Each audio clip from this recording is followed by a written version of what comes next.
Hi guys, this is Speak About Digital, and in this video we'll show you a simple way how to add photos in Notion. So this is like an easy and short tutorial.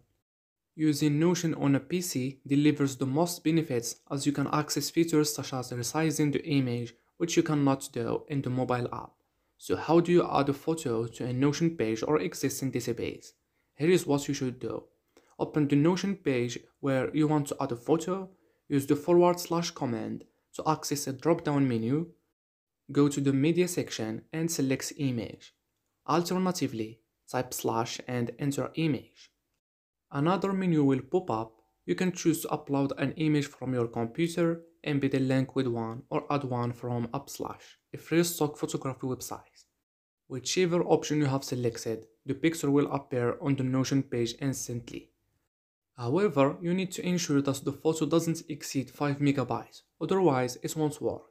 Once the image is on the page, you can resize it by moving the left or right bar to its side and dragging it.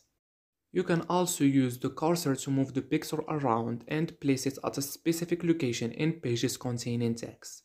And that's it. So hopefully this video helped you out. If it did, you can click the like button, that helps a lot. Thank you and bye bye.